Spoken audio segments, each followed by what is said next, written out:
വിട്ടയക്കുക എന്ന കവിത ബാലാമണി അമ്മയുടെ കവിതയാണ്. വിട്ടയക്കുക കൂട്ടിൽ നിന്നെന്നെ ഞാനൊട്ടുവാനിൽ പറന്നു നടക്കട്ടെ, സുപ്രഭാതമടുത്തു നഭസിലേക്കുൽപ്പതിക്കുന്നു മാമകവർഗക്കാർ. നഭസ് എന്ന് പറഞ്ഞാൽ ആകാശമാണ്. ആകാശത്തേക്ക് സഞ്ചരിക്കുകയാണ് എൻ്റെ കൂട്ടര്. മാമകവർഗക്കാർ, മമ എന്ന് പറഞ്ഞാൽ എൻ്റേത് എന്നാണ് അർത്ഥം അല്ലെ. എൻ്റെ കൂട്ടുകാര് അതാ ആകാശത്തേക്ക് പറക്കുന്നു, ഞാനോ ഇവിടെ കൂട്ടിനുള്ളിൽ. കൊച്ചുപക്ഷിയാം ഞാനോ തമസിൽ താനച്ചമാമി പുലർവെളിച്ചത്തിലും. നല്ല ഒന്നാന്തരം പുലർവെളിച്ചം ഇവിടെ പരക്കുന്നുണ്ട്. പക്ഷേ കൊച്ചുപക്ഷിയായ ഞാൻ ഈ കൂട്ടിനുള്ളിൽ ഞാൻ കഴിയേണ്ടി വരുന്നു. തമസ് ഇരുട്ടാണ്, നമുക്കറിയാം. പഞ്ചരത്തിന്റെ ചുറ്റഴിയോരോന്നും എന്നെ നോക്കിച്ചിരിപ്പതായി തോന്നുന്നു. മർത്യർതൻ പരിലാളനം എന്നുടെ ഉൾത്തടത്തിനു ശാന്തി നൽകിയിട. മനുഷ്യര് ഈ പക്ഷിയെ പരിലാളിക്കുന്നുണ്ടെങ്കിലും ആ പരിലാളനങ്ങളൊന്നും തന്നെ ഈ പക്ഷിയുടെ മനസ്സിന് ശാന്തി നൽകുന്നില്ല. വിട്ടയച്ചാലും എന്നെ ഈ കൂട്ടിൽ നിന്നൊട്ടു പാറിപ്പറക്കട്ടെ വാനിൽ ഞാൻ. എന്നെ വിട്ടയച്ചാലും ഞാൻ ആകാശത്ത് അല്പനേരം പാറിപ്പറക്കട്ടെ. അങ്ങേറിയ പൊന്നിൻ മറയ്ക്കുള്ളിൽ അഴലുകൾ ഉച്ഛസിച്ചിടുന്നു. ഭംഗിയേറിയ പൊന്നിന്മറ, ഈ കൂട് പൊന്നുകൊണ്ടുണ്ടാക്കിയ കൂടാണ്. പക്ഷിക്ക് വേണ്ടി മനുഷ്യൻ തയ്യാറാക്കിയ ഈ കൂട് അത് പൊന്നുകൊണ്ടുണ്ടാക്കിയ കൂടാണ്. പക്ഷേ അതിനുള്ളില് അഴലുകൾ ഉച്ഛസിച്ചിടുന്നു. അഴൽ എന്ന് പറഞ്ഞാൽ ദുഃഖമാണ്. ദുഃഖത്തിന്റെ ഉച്ഛ്വാസമാണ് പുറത്തേക്ക് വരിക. അശ്രുസഞ്ചയമാവിയായി പൊങ്ങി അമ്പരത്തെ പുക പിടിപ്പിക്കുന്നു. അശ്രു കണ്ണുനീരാണല്ലേ. അശ്രു സഞ്ചയം, സഞ്ചയം എന്ന് പറഞ്ഞാൽ കൂട്ടമാണ്. കണ്ണുനീരിന്റെ കൂട്ടം ആവിയായി പൊങ്ങുന്നു, അത് ആകാശത്തെ പുക പിടിപ്പിക്കുന്നു എന്ന്. ആകാശത്ത് കാണുന്ന കാർമേഘങ്ങളുടെ കാരണം പക്ഷി പറയുന്നത് എന്താണെന്ന് അറിയാമോ? എന്റെ കണ്ണീർ തുള്ളികൾ ആവിയായി പൊങ്ങിയിട്ട് അത് ആകാശത്തെ പുക പിടിപ്പിക്കുന്നതാണ് കാർമേഘം എന്ന് പറയുകയാണ്. പൂവണി മധുമാസ പുലർകാറ്റ് ജീവരാശിയെ തട്ടി ഉണർത്തുമ്പോൾ ആശയാമ്പുഴു ഉള്ളിൽ കടന്നിട്ടെന്നാശയത്തെ കരണ്ടു മുറിക്കുന്നു.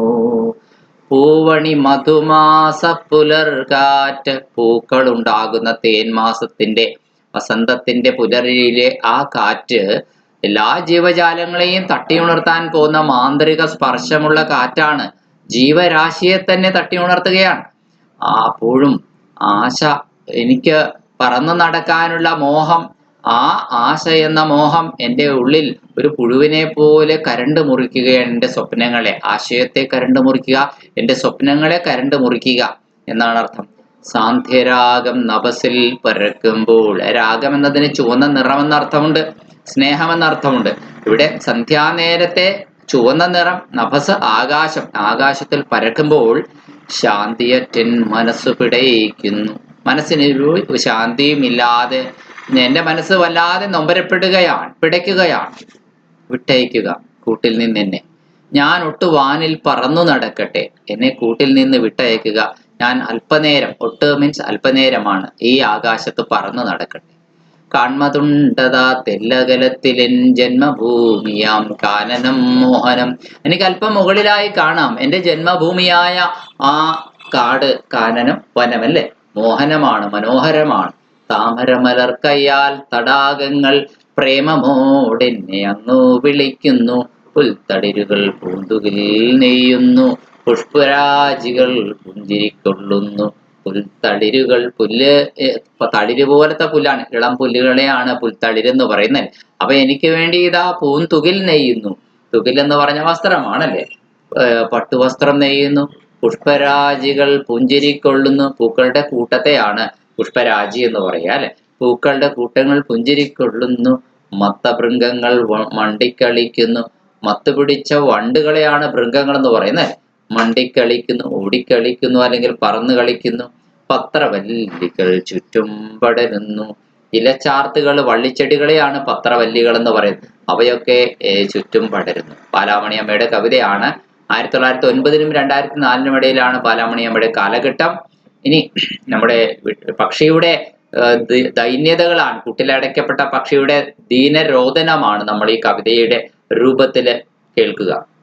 നീലമേലാപ്പു കെട്ടിയ വാനിടം കാത്തു നിൽക്കുന്നു സസ്നേഹമായ എന്നെ മൂർധനിമുകർന്നോമനിച്ചിടുവാൻ വിട്ടയക്കുക കൂട്ടിൽ നിന്നെ ഞാൻ ഒട്ടുപാറി പറക്കട്ടെ വീണ്ടുമേ.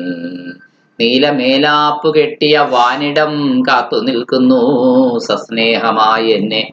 ആകാശം മുകളിലൊരു നീലപ്പന്തൽ കെട്ടിയതാണെന്ന് പറയുകയാണ്. അവിടെ എന്നെ സ്നേഹത്തോടെ എൻ്റെ നെറ്റിത്തടത്തില്, മൂർധനി എന്ന് പറഞ്ഞാൽ നെറ്റിത്തടമാണ്, എൻ്റെ നെറ്റിത്തടത്തില് മുകർന്ന് എന്ന് പറഞ്ഞാൽ ഉമ്മ വെച്ച എന്നെ ഓമനിക്കുവാനായിട്ട് ആകാശം കാത്തു നിൽക്കുകയാണ്. വിട്ടയക്കുക കൂട്ടിൽ നിന്ന് എന്നെ ഞാൻ ഒട്ട് പാറിപ്പറക്കട്ടെ വീണ്ടും. ഞാൻ അല്പനേരം വീണ്ടും പാറിപ്പറക്കട്ടെ എന്ന് പറയാം. കൂട്ടിലെ കിളിയുടെ ദുഃഖമാണ് കവിതയുടെ ഇതിവൃത്തം എന്ന് പറയുന്നത്.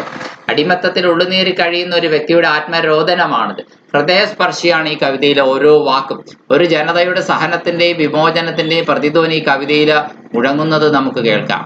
പ്രഭാതത്തിൽ മറ്റു കിളികൾ വാനിൽ ഉയർന്നു പറക്കുന്നത് ഈ കൂട്ടിലെ കിളി കാണുകയാണ്. കൂട്ടിൽ കിട്ടുന്ന പാലും പഴവും ഉടമയുടെ ലാളനയും മനഃശാന്തി നൽകുന്ന ഒന്നല്ല. തന്നെ വിട്ടയക്കുവാൻ കിളി ആവശ്യപ്പെടുന്നു. പുതിയൊരു ഭാവതലത്തിലേക്കാണ് തുടർന്ന് കവിത സഞ്ചരിക്കുന്നത്. പാരതന്ത്ര്യം ആത്മാവിനെ എങ്ങനെയെല്ലാം അസ്വസ്ഥമാക്കുന്നു എന്നതാണ് ഇവിടെ കവിതയിലെ പ്രതിപാദ്യ വിഷയം. പൊന്നിൻ മറയ്ക്കകത്ത് അടിമകളുടെ ദുഃഖങ്ങൾ കൂടുകെട്ടിയിരിക്കുന്നു എന്നാണ് പറയുക. സ്വർണത്തിന്റെ ഒരു കൂടുണ്ടാക്കി കൊടുത്താൽ പോലും ഒരു പക്ഷിയെ സംബന്ധിച്ച്, പാറിപ്പറക്കാൻ വേണ്ടി മാത്രം സൃഷ്ടിക്കപ്പെട്ട പക്ഷിയെ സംബന്ധിച്ച് ആ കൂടൊരു അലങ്കാരമല്ല, പൊന്നിൻ കൂട് ഒരു ശാപമാണ്. തീർച്ചയായും ആ പക്ഷിയുടെ കണ്ണുനീരാണ് ആകാശത്തെ ബാഷ്പമായി പൊങ്ങി പുകപിടിപ്പിക്കുന്നത് എന്ന് പക്ഷി പറയുന്നിടത്തുണ്ട്. പക്ഷിയുടെ ആ നിരാശയുടെ കടുപ്പം.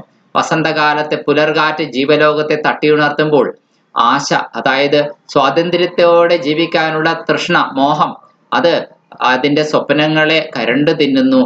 ഒരു പുഴുവിനെ പോലെ അതാ പ്രത്യക്ഷപ്പെടുന്നു. സാന്ധ്യ രാഗം, രാഗമെന്ന് പറഞ്ഞാൽ ഞാൻ പറഞ്ഞു ചുവന്ന നിറമാണ്. സന്ധ്യാനേരത്തെ ചുവന്ന നിറം ആകാശത്ത് പരക്കുമ്പോൾ തടവിലാക്കപ്പെട്ടവരൊക്കെ അശാന്തി കൊണ്ട് നീറി പിടയുകയാണ്. ഇവിടെ വിമോചനം മാത്രമാണ് ഏക പോംവഴി. സ്വാതന്ത്ര്യം എന്നത് പിറന്ന മണ്ണിലേക്കുള്ള തിരിച്ചുവരവും ആയിട്ട് കണക്കാക്കുക. കാടാണ് തന്റെ ജന്മഭൂമി എന്ന് പറയണം. എൻ്റെ ജന്മഭൂമിയായ കാനനം എന്നെ സ്നേഹമോടെ മാടി വിളിക്കുന്നു എന്നും പറയുന്നു. എൻ്റെ ജന്മഭൂമിയായ കാനനം എന്നെ സ്നേഹമോടെ മാടി വിളിക്കുന്നു എന്ന് പക്ഷി പറയുന്നു. തുടർന്ന് പറയുകയാണ്, താമര കൈവീശിയാണ് തടാകങ്ങൾ എന്നെ പ്രേമത്തോടെ സ്നേഹത്തോടെ മാടി വിളിക്കുന്നതെന്ന് പറയാം. പുൽക്കൊടികൾ പുതുവസ്ത്രങ്ങൾ നെയ്തു കൂട്ടുന്നു. പൂക്കൾ കൂട്ടത്തോടെ പുഞ്ചിരി പൊഴിക്കുന്നു. വണ്ടുകളാകട്ടെ മതോന്മത്തരായി അവയ്ക്ക് മുകളിൽ പാറിപ്പറക്കുന്നു. നീലമേലാപ്പണിഞ്ഞ വാനിടം കിളിയെ പലപ്പോഴും പ്രലോഭിപ്പിക്കുകയാണ്. മാതൃസ്നേഹത്തിന്റെ ഊഷ്മളത അനുഭവിക്കാൻ കഴിയുന്നുണ്ട് ഇവിടെ. ധന്യമായ ഭാവിയിലേക്ക് വീണ്ടും ചിറകടിച്ചുയരുവാൻ കിളി സ്വയം സജ്ജമായി. ഇനി വേണ്ടത് അനുവാദം മാത്രം.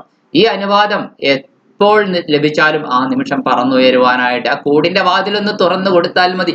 ഈ തുറവി എപ്പോഴാണോ ലഭിക്കുക അപ്പോൾ പറന്നുയരാൻ തയ്യാറെടുത്തിരിക്കുന്നു പക്ഷി. സ്വാതന്ത്ര്യം തന്നെ ജീവിതം എന്ന ദർശനമാണ് വിട്ടയക്കുക എന്ന കവിതയുടെ ആത്മാവ്. കേവലമായ രാഷ്ട്രീയ സ്വാതന്ത്ര്യം എന്നതിനപ്പുറത്തേക്ക് മാനവിക തലത്തിൽ പുതിയ ചിന്തകളെ ഉണർത്തുവാൻ ഈ കവിതയ്ക്ക് കഴിയുന്നു. സ്ത്രീ സ്വാതന്ത്ര്യത്തിന് വേണ്ടിയുള്ള അഭ്യർത്ഥനയാണ് അതിലൊന്ന്. നിലവിലുള്ള കുടുംബ നിയമങ്ങളും സാമൂഹിക ആചാരങ്ങളും സമൂഹത്തിലെ പുരുഷ കേന്ദ്രീകൃതമായ നിലപാടുകളും സ്ത്രീകളെ കൂട്ടിലടക്കപ്പെട്ട കിളികളുടെ അവസ്ഥയിലേക്ക് നയിക്കുന്നുണ്ടോ? അങ്ങനെയാണെങ്കിൽ ആ അവസ്ഥയും ഈ പക്ഷിയുടെ അവസ്ഥയ്ക്ക് സമമാണ് എന്ന് പറയുന്നു. ജീവിതത്തിന്റെ യാന്ത്രികമായ ചലനങ്ങൾ കൊണ്ട് സ്വയം കൂടുതീർത്ത മനുഷ്യനോടുള്ള ആത്മാവിന്റെ അഭ്യർത്ഥനയായും നിരൂപകർ കവിതയെ കാണാൻ ശ്രമിക്കുന്നുണ്ട്. അതെ, യാന്ത്രിക ജീവിതത്തിലെ ഏതൊക്കെയോ പ്രതിസന്ധികൾക്കുള്ളിൽ പെട്ടുപോകുന്ന മനുഷ്യരുണ്ട്. ഒരു ചിട്ടവട്ടങ്ങൾ, അവന്റെ സ്വപ്നങ്ങളൊക്കെ ഹോമിക്കാൻ വിധിക്കപ്പെട്ട മനുഷ്യനുണ്ട്. തീർച്ചയായിട്ടും ആ ആത്മാവിന്റെ, ആ മനുഷ്യാത്മാവിന്റെ അഭ്യർത്ഥനയായും നിരൂപകർ ഈ കവിതയെ കാണാൻ ശ്രമിക്കുന്നുണ്ട്. വെറും ഒരു സ്ത്രീയുടെ പുരുഷ മേധാവിത്വത്തിന് കീഴിലുള്ള അടിച്ചമർത്തൽ മാത്രമല്ല കവിത എന്നുകൂടി ഇത് പറയാം. പൊതുവെ മനുഷ്യന്റെ ജീവിതത്തിന്റെ ചുറ്റുപാടുകൾ അവനുള്ളിൽ തീർത്തിരിക്കുന്ന ആ വിഷമവൃത്തമുണ്ടല്ലോ, അതാണ് ഇവിടെ കൂടായി തീരുക. കാറ്റും കാടും വൃക്ഷലതാദികളും നീലവാനവും ഇപ്രകാരം ഒരു സൂചനയിലേക്ക് നയിക്കുന്നു. യജമാനനെ സംബന്ധിച്ചിടത്തോളം കൂട്ടിലടച്ച കിളി ലാളനയുടെയും കൗതുകത്തിന്റെയും പ്രതിരൂപമാണ്. സ്വകാര്യ മുതൽ എന്നതിലേക്ക് ഇവിടെ ജീവലോകം വഴിമാറുന്നു. അടിമ ഉടമ ബന്ധമാണ് ഇതിന്റെ അടിസ്ഥാനം. ആരോ ഒരാൾ ഉടമയും അയാളുടെ കയ്യിലെ താക്കോല് കൊണ്ട് തുറന്നാൽ മാത്രം അടിമയ്ക്ക് ലഭിക്കുന്ന ഒന്നാണ് സ്വാതന്ത്ര്യവും എന്ന അവസ്ഥ. അതാണ് അടിമയുടമ ബന്ധം എന്ന് പറയുന്നത്. യജമാനൻ ശക്തനും ഇര നിസ്സഹായനുമായി തീരുന്നു. ഇരയ്ക്ക് അപേക്ഷിക്കാനേ കഴിയൂ, ഈ കൂടൊന്ന് തുറന്നു തരാമോ, ഞാൻ അല്പനേരം പറക്കട്ടെ എന്ന്. തന്റെ നിസ്സഹായാവസ്ഥയിൽ വിലപിക്കുവാൻ മാത്രമേ ഇത്തരം അടിമകളായ ജന്മങ്ങൾക്ക് കഴിയൂ. അവ ഈ കിളിക്ക് സമാനമാണ്. എൻ്റെ കാവ്യപ്രേമത്തിന്റെ അളവുകോലുകളിലൊന്ന് എന്ന ബാലാമണി അമ്മയുടെ കവിതയോടുള്ള ഇഷ്ടമാണ്. അവരെയും അവരുടെ കവിതയെയും പറ്റി മനസ്സിൽ കുമിഞ്ഞുകൂടുന്ന ഓർമ്മകൾ എൻ്റെ അന്തരണ പര്യടന വേളകളിൽ വഴികാട്ടികളാണ് എന്ന് ഡോക്ടർ സുകുമാർ അഴീക്കോട് ബാലാമണി അമ്മയുടെ കവിതകളെ പ്രശംസിച്ചു കൊണ്ടൊരിക്കൽ പറഞ്ഞ ഭാഗം പറഞ്ഞുകൊണ്ടാണ് ഈ ഭാഗം അവസാനിക്കുക. ചോദ്യങ്ങളാണ്. വാനിൽ പറക്കുവാനുള്ള ആഗ്രഹം കിളി എങ്ങനെ അവതരിപ്പിക്കുന്നു? എന്നെ കൂട്ടിൽ നിന്ന് വിട്ടയക്കൂ, ഞാൻ ആകാശത്ത് അല്പനേരം പറക്കട്ടെ എന്ന് കിളി പറയുന്നു. കൂടെ എങ്ങനെ അസ്വസ്ഥമാകുന്നു എന്നെ അസ്വസ്ഥമാക്കുന്നു എങ്ങനെയാണ് കിളി പറയുന്നത് ഇതേക്കുറിച്ച്. കൂടിന്റെ ചുറ്റഴി ഓരോന്നും എന്നെ നോക്കി ചിരിക്കുന്നതായിട്ട് എനിക്ക് അനുഭവപ്പെടുന്നു, എന്നെ നോക്കി പരിഹസിച്ച് ചിരിക്കുന്നതായിട്ട്. ഇതാണ് പക്ഷി പറയുക. മറ്റൊരു ചോദ്യമുണ്ട്. മനുഷ്യന്റെ പരിലാളന പക്ഷിക്ക് എങ്ങനെ അനുഭവപ്പെടുന്നു? മനുഷ്യരുടെ പരിലാളന പക്ഷിയുടെ മനസ്സിന് ശാന്തി നൽകുന്നില്ല. പക്ഷിയുടെ കാഴ്ചയിൽ അമ്പരത്തെ പുകപിടിപ്പിക്കുന്നത് എന്താണ്? കൂട്ടിൽ കിടക്കുന്ന കിളിയുടെ കണ്ണുനീരാണ് ആവിയായി പൊങ്ങി അമ്പരത്തെ പുകപിടിപ്പിക്കുന്നത്. മനോഹരമായ കൂട്ടിലാണെങ്കിലും ഞാൻ ദുഃഖിതയാണെന്ന് കിളി പറയുന്നതിന്റെ കാരണമെന്ത്? ഭംഗിയേറിയ കൂടിനുള്ളിലാണെങ്കിലും കിളിയുടെ മനസ്സ് നിറയെ ദുഃഖമാണ്. കണ്ണുനീർ ആവിയായി പൊങ്ങുന്നു. പുലർകാലത്തിലെ മറ്റു ജീവജാലങ്ങൾ ഉണരുമ്പോൾ സ്വാതന്ത്ര്യദാഹം കിളിയുടെ ആശയത്തെ കരണ്ട് മുറിക്കുന്നു. തടാകം കൊച്ചു പക്ഷിയെ എങ്ങനെ പ്രലോഭിപ്പിക്കുന്നു എന്ന ചോദ്യമാണ് അടുത്തത്. താമരപ്പൂക്കളാകുന്ന കൈകൾ നീട്ടി തടാകങ്ങൾ പ്രേമപൂർവ്വം കിളിയെ വിളിക്കുന്നു. കാടിന്റെ മനോഹാരിത കിളി എപ്രകാരമാണ് വിശദീകരിക്കുന്നത്? കിളിയുടെ ജന്മഭൂമിയായ കാനന മോഹനമാണ്. തടാകങ്ങൾ പ്രേമമോടെ പക്ഷിയെ ക്ഷണിച്ചു വരുത്തുന്നു. പുൽത്തളിരുകൾ മനോഹരമായ വസ്ത്രങ്ങൾ നെയ്യുന്നു. മതിച്ച വണ്ടുകൾ പറന്ന് കളിക്കുന്നു. കിളിയുടെ ഒടുവിലത്തെ അഭ്യർത്ഥന എന്ത്? എന്നെ കൂട്ടിൽ നിന്ന് വിട്ടയക്കൂ, അല്പനേരം വീണ്ടും ഞാൻ ആകാശത്ത് പറന്നു നടക്കട്ടെ എന്ന് കിളി പറയുന്നു. മറ്റു ചില ചോദ്യങ്ങൾ. സുപ്രഭാതം അടുത്തു എന്ന പ്രയോഗം കൊണ്ട് എന്താണ് ഇവിടെ അർത്ഥമാക്കുക? സുപ്രഭാതം എന്ന് പറഞ്ഞാൽ സ്വാതന്ത്ര്യത്തിന്റെ പുലരി ഇതാ സമാഗതമായിരിക്കുന്നു. ലോകത്തിലെ എല്ലാ രാജ്യങ്ങളിലും സ്വാതന്ത്ര്യം കിട്ടിയിരിക്കുന്നു, എൻ്റെ നാടിന് കിട്ടിയിട്ടില്ല. ഇനിയും ആ ലോക സ്വാതന്ത്ര്യം എൻ്റെ നാടിനും കൂടി കിട്ടണം എന്ന് ചിന്തിക്കുന്ന ഒരു പൗരബോധം പോലും ആകാം അത് സുപ്രഭാതം അടുത്തു എന്ന് പറയുന്നത്. അല്ലെങ്കിൽ അടിമത്തത്തിന്റെ ആ കാലഘട്ടങ്ങൾ, പഴയ കാലഘട്ടങ്ങളൊക്കെ കഴിഞ്ഞു പോയി. ഇനി എല്ലാ മനുഷ്യരും തുല്യരാണ്, ഇനി സ്വാതന്ത്ര്യം എല്ലാവർക്കും അനുഭവിക്കണം എന്ന് പറയുന്ന ഒരു മനുഷ്യാത്മാവിന്റെ രോദനവുമാകാം അത്. ഇനി കൊച്ചുപക്ഷിയാം ഞാനോ കിളി ഇങ്ങനെ പാടാൻ കാരണം എന്തായിരിക്കാം? അതെ, കൊച്ചുപക്ഷിയായ ഞാന് മാത്രമാണ് ഇവിടെ അന്ധകാരത്തിലെ ഈ കൂട്ടിനുള്ളിൽ കഴിയുന്നത്. ബാക്കി എല്ലാവരും, എൻ്റെ കൂട്ടരെല്ലാവരും മാമകവർഗക്കാർ പറന്നു നടക്കുകയാണ് എന്ന് പറയുകയാണ്. മർത്യർതൻ പരിലാളനം എന്നുടെ ഉൾത്തടത്തിന് ശാന്തിയെ നൽകിട. ഈ വരികളിലൂടെ കിളി എന്താണ് പറയാൻ ശ്രമിക്കുന്നത്? അതായത് എത്രയൊക്കെ സുഖ സൗകര്യങ്ങൾ ലഭിച്ചാലും തടവറയിൽ കിടക്കുന്ന സ്വാതന്ത്ര്യദാഹമുള്ള മനസ്സ് അസ്വസ്ഥമായിരിക്കും. മനുഷ്യർ എത്ര തന്നെ പരിചരിച്ചാലും ആകാശവും കാടും തന്നെയാണ് കിളിയുടെ മനസ്സിന് ശാന്തി നൽകുന്ന ഇടങ്ങൾ എന്നാണ് ഈ വരി പറയാൻ ശ്രമിക്കുന്നത്. ആശയാം പുഴു എന്നുള്ളിൽ കിടന്നിട്ട് എന്നെ ആശയത്തെ കരണ്ട് മുറിക്കുന്നു എന്ന് അറിഞ്ഞാൽ എന്താർത്ഥം? കിളി ആഗ്രഹിക്കുന്നത് സ്വാതന്ത്ര്യമാണ്. ഈ സ്വാതന്ത്ര്യം എന്നത് കിളിയുടെ സ്വപ്നങ്ങളാണ്. ഇതിനെ കരണ്ട് മുറിക്കുകയാണ്, കാർന്ന് തിന്നുന്ന പുഴുവായിട്ടാണ് ഈ അടിമത്തം ഇവിടെ അനുഭവപ്പെടുന്നത്. അപ്പോ ആ ആശയ കരണ്ട് മുറിച്ച് നശിപ്പിക്കുകയാണ് ഈ അടിമത്തത്തിന്റെ ജീവിതം. സന്ധ്യാസമയത്തെ ചുവപ്പ് നിറം ആകാശത്ത് പരക്കുമ്പോൾ കിളിയുടെ മനസ്സ് ശാന്തി കിട്ടാതെ പിടയുന്നു എന്നുകൂടി അവിടെ കൂട്ടിച്ചേർക്കുന്നുണ്ട്. കാവ്യത്തിലെ വസന്തകാല വർണ്ണന പറഞ്ഞിട്ടുണ്ട്. എന്തുകൊണ്ടാണ് അത് എത്രമാത്രം ഉചിതമാണ് ഈ സന്ദർഭത്തിൽ അത് പറയുന്നതിന്? സ്വാതന്ത്ര്യം, സന്തോഷം എന്നങ്ങനെയുള്ള വികാരങ്ങളെയൊക്കെ സൂചിപ്പിക്കാൻ പോകുന്ന ഒന്നാണ് വസന്തകാലം. വസന്തകാലം എല്ലാവർക്കും ആഹ്ലാദത്തിന്റെ നിറഞ്ഞ ഉത്സവകാലമാണ്. അതുകൊണ്ട് ഈ സ്വാതന്ത്ര്യ പുലരി അടുത്തു വന്നിരിക്കുന്നു എന്ന സൂചന മറ്റൊരിടത്ത് പറഞ്ഞിട്ടുണ്ട്. അടിമത്തത്തിൽ നിന്നുള്ള മോചനത്തിനുള്ള സമയം ആയി എന്ന് തന്നെയുള്ള സൂചനയും കൂടിയാണ് ഇതാ വസന്തകാലം എത്തി എന്ന് പറയുന്നത്.